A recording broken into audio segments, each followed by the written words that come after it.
Hello, my name is Pete Cocker and I'm a cartoonist. What I'm going to do in these tutorials, this is the first one, and it's going to be on how to draw faces and expressions using as few lines as possible. Because you look at most cartoons in the national newspapers or even political cartoons, is that they get over the idea with as few lines as possible. And an editor once said to me, go away, your drawings are no good. No, he didn't say that. He just said draw simply and if the joke is funny, it'll be accepted. So I took that advice and it's worked very well.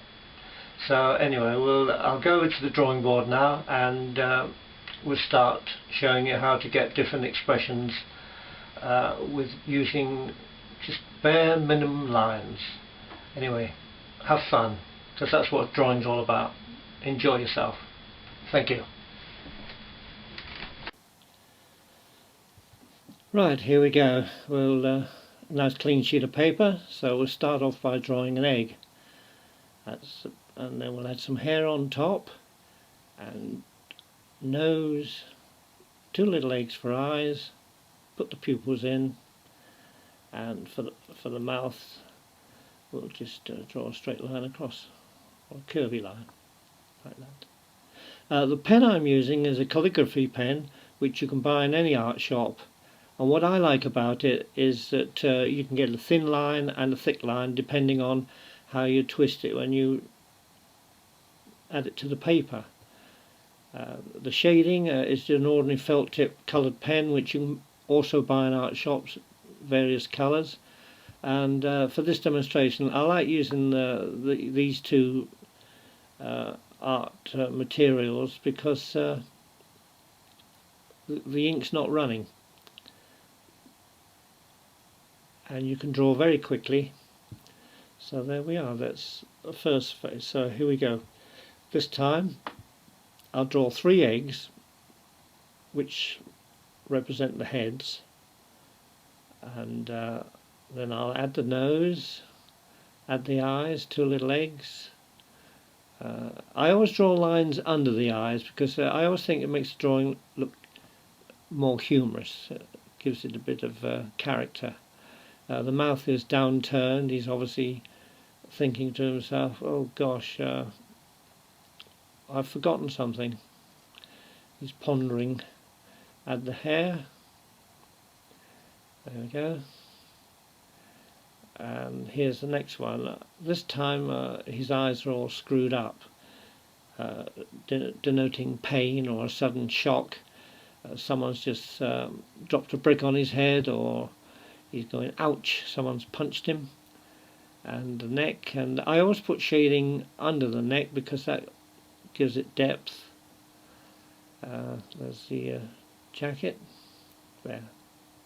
Let's see, the third one, we'll have him thinking, so he'll be looking up into the sky, looking for inspiration, and we'll have him with a grin because, oh yes, that was a good idea.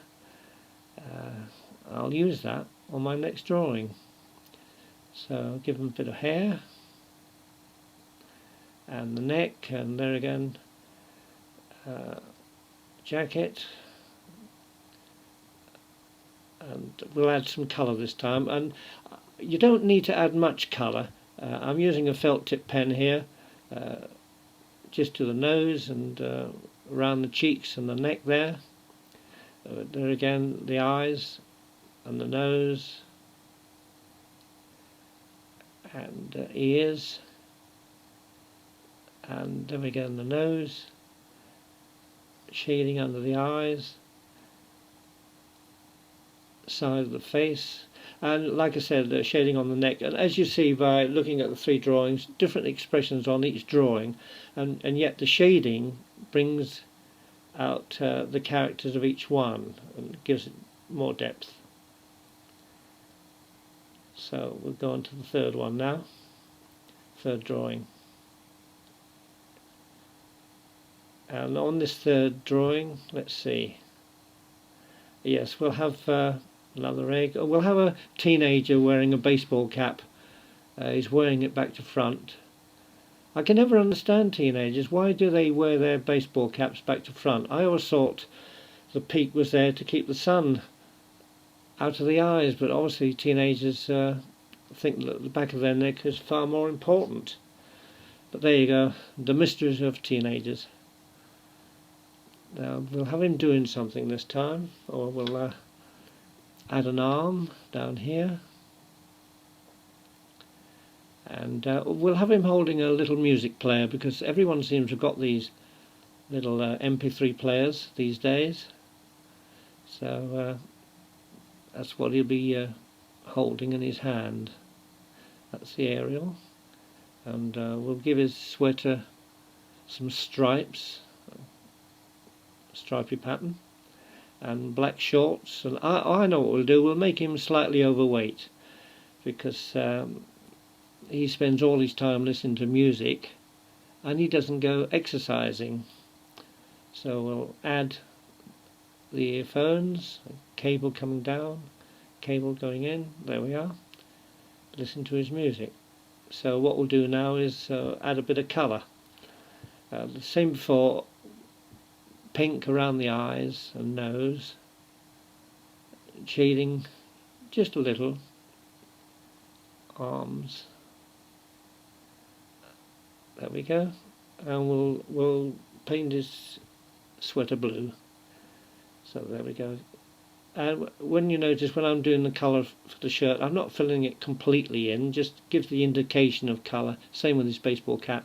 You don't have to fill it all in. It looks better that way anyway, with just a hint of colour. Oh, I've got his hair.